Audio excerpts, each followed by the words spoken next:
Dawn, 20th of Feb, 1943. A khaki creature was shaking me. "Come on, Harry James, stand to." "Stand to? I can't even stand one," I said. It was 0400 hours. 0400? There was no such time. It had been invented by Hitler to break us. I staggered out into the chill morning darkness. Bombardier Edwards posted me in a trench directly outside the officer's hut. "Get in, keep your eyes open, stay in that hole. If you get killed, just lay down and we'll fill it in." "Very funny," I said to him. "With your sense of humour, you should be on the other side." I was alone in a hole in the ground in Africa. It was very quiet. All the guns had stopped firing. They usually did in the small hours. Even wars get tired. There was the distant yapping of Arab farm dogs. I wondered when the bloody animals ever slept. As eyes focused to the dark, I could see the black shapes that were the block outlines of the huts, the Bren carrier, the wireless trucks, the tracery of the scrim nets. Above, the heavens with stars glittering in the traverse of the sky.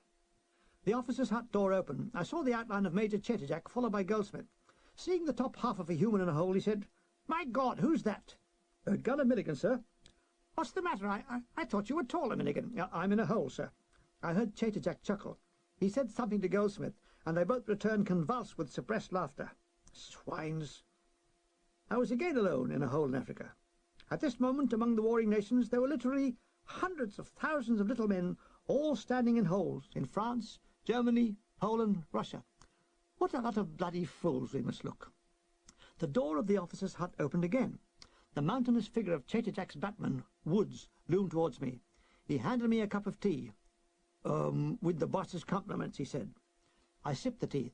There must be some mistake. It had whiskey in it. I'd better hurry. I gulped it down, and as I finished, Gunner Woods returned. "Here, weren't there whiskey in that tea?" he said. I nodded. "Well, bugger I down dead. That was the Major's tea." It's my turn to laugh. Woods had approached me with the mind of a boy of 12 and left with one of 13. Experience ages a man. The first light was quickening the morning sky. Ghostly outlines were gradually turning into detailed reality as the covers of night fell off. We were all thinking breakfast. Loudspeakers crackled into life. "Take post!" Gunners dropped their food and ran to the guns to the cries of "Fuck our luck!" I discovered that some swine had stolen my shaving brush, so I stole someone else's. I had an early breakfast and was detailed to check the OP line. I liked going. It took me away from the mob and gave me a sense of freedom. I told Shapiro I wanted him to come with me. No, he said, "I can't come. My tin hat doesn't fit properly." "Well, you're a hat cutter. It's your own bloody fault." "OK," he grinned, "OK." Battery Diary, 20th of Feb, 1943. Activity of enemy patrols in the hills west of Battery have increased considerably. 6 commanders have come up on division front. Degree of alertness increased to 1/3 stand-to during hours of darkness. Bombing and listening posts established in gully running north into the hills. 936338, War Bombardier Jones, LW, accidentally wounded during action exercise. Shapiro and I trudged dustily along the line. "Some bastard stole my shaving brush," I said. "That's funny," said Shapiro. "Some bastard stole mine." We were walking over wheat fields now flattened by war machines. It was magnificent country. Spring was at hand. The wildflowers were beginning to sprout. The wheat crops were about a foot high, and lush broad beans were about to flower. Compared with the English variety, these were giants, and there were acres and acres of them round El Arusa flatlands. This was rich and fertile growing country, but dependent upon rain. The ancient Roman irrigation system had fallen into ruin. Another plant, borage, was growing freely in the ditches, as were little blue and red anemones that grew among the wheat stalks. Broom was about to bud.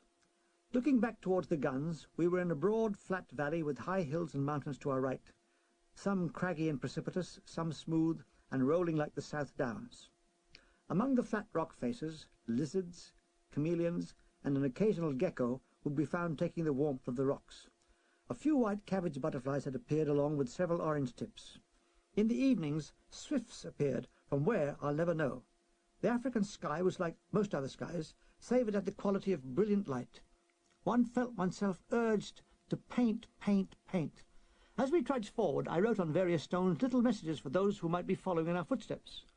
"This way for World War II," or "Hello, soldier, having fun?" Another one, "You have passed go, collect £200. Another one, "In shore now with the credentials." Shapiro was patting his pockets. "Got the fag?" "Yes," I said. "Since we've been in action, I've smoked more." "I've got plenty since I smoke a pipe." "Oh, tar," he said. I lit him up and I lit my pipe. "Shapiro." What's it like with a pipe? It's a psychological difference. What's that mean? I don't know. I read it in a medical book. Here, let me try. He took the pipe, drew, inhaled, then burst out coughing. His eyes started to walk. Oh dear, it's fucking terrible. How do you inhale that crap?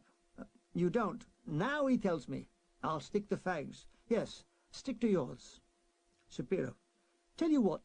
You want to sell me some? You come quickly on the hour, Shapiro. All right, how much? How much have you got? You thieving sod. It's 20 fags for 20 francs. Business is business. We are fighting a capitalist war, so it's 20 francs. Shapiro unbuttoned his left-hand battle-dress pocket. You could tell by the wear and tear on the leading edges it is where he kept his lolly. He took out his paybook, opened it. Laying between the leaves was 500 francs. Have you done a robbery? I said. No. I save it and send it home to my mother, and she buys houses with it.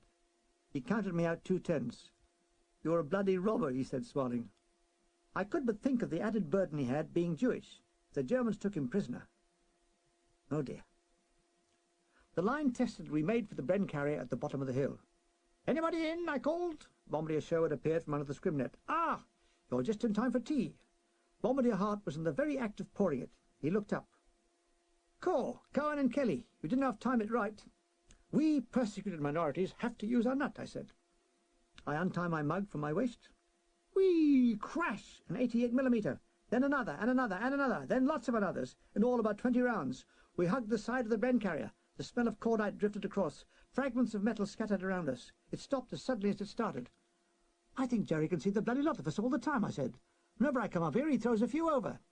It's you, Milligan, said Sherwood. You're a Jonah. Get in the Bren carrier and we'll throw you over the side. We drank our tea. After 2 days in action, I knew the most dangerous gun in Africa was the German 88mm. Its low trajectory gave no warning of approach. Who's at the OP, I asked. Tony Goldsmith and Spike Deans. Have they got any tea, I said. No, said Sherwood. Fill my water bottle, I'll take some up to them. Carefully, Sherwood filled it. I fixed it to my belt and started up the hill.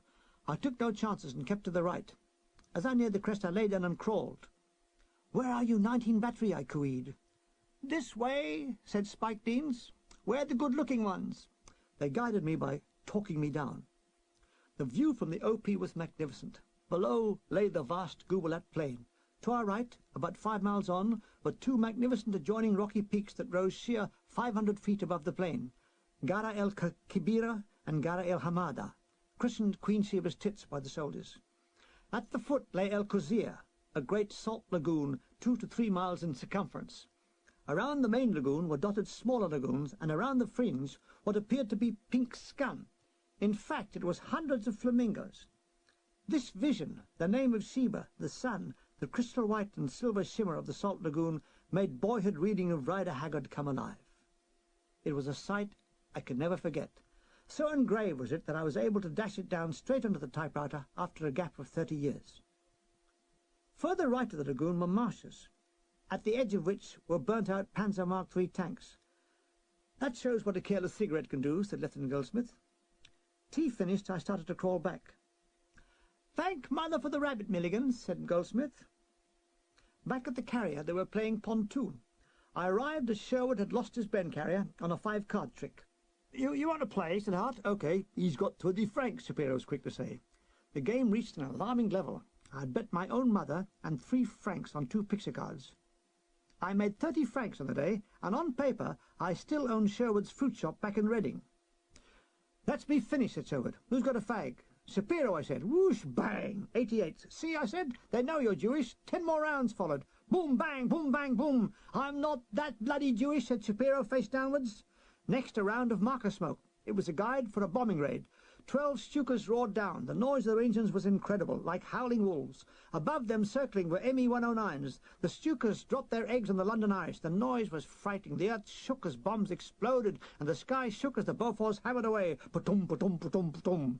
When the last bomb had dropped, the gunners Shapiro and Milligan, pontoon players extraordinary, shot out from under the camouflage net and rang heroically to a nullah.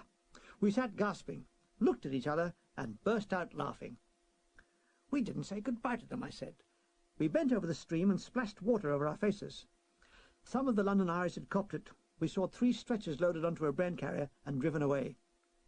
Hooking on our small arms, we trudged back across the dusty plain. A motorcycle was coming towards us. It was a young paratrooper.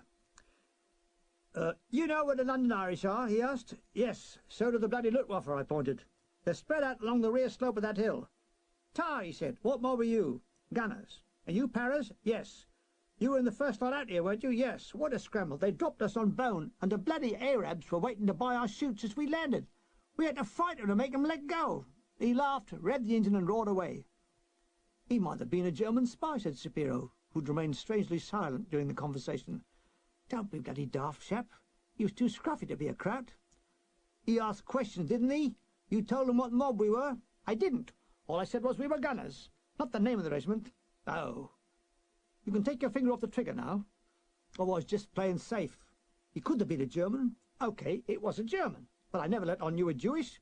Oh, thank you. Thank you very much. That's big. You didn't tell him I was Jewish. What do you want, a receipt for it or something? When we got back, the guns were firing. Oh, they're busy, I shouted to Spiro. Well, it's payday, he said. I sat in my bed, enjoying the evening meal. Steak and kidney pudding. This really was a good life if you didn't want to think more than 10 minutes ahead. We got money, grub, clothes, transport, travel, everything bar women, and we could dream of them at night.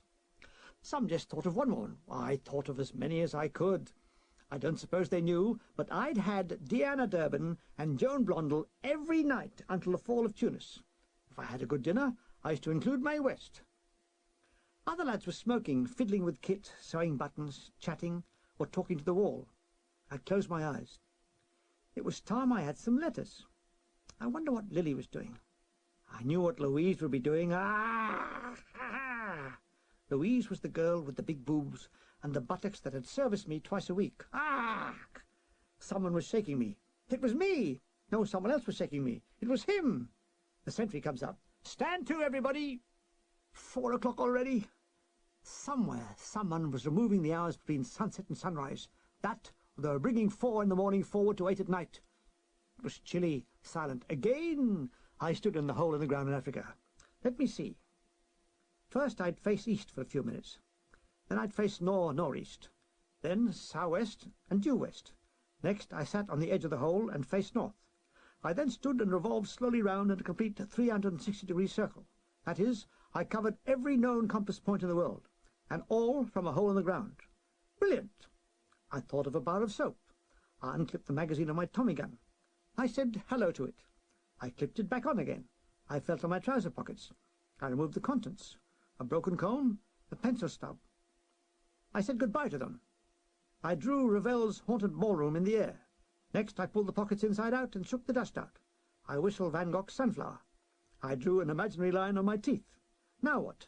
Don't this stand there. Be creative. I reversed my tin hat and stuck one finger in my ear. I felt up the sleeves of my battle wrist and pulled the sleeves of my pullover down over my wrists. I counted my nose. I listened for Germans. Silence. But who was making it? On an impulse, I said, fish. A sentry loomed into sight. Spike? Yes, who is it? It's me, Ben Wenham. We can still be friends, I said. What's the time? It's 0420 hours. Mind you, it's only a cheap watch. By an expensive one, it would now be at least 5:30. All quiet. I faced east. Yes, I stayed facing east. That's where the sun would appear. The sun was rising behind me. I must be facing west. Or was it because I had my tin hat on back to front? Yes, that's it. I was facing east, but my hat wasn't. And all in a hole in the ground. 0600 hours, stand down. Thank God. Another 2 minutes, and I would have been certified. I took breakfast, clobbered Jock Webster and Shapiro.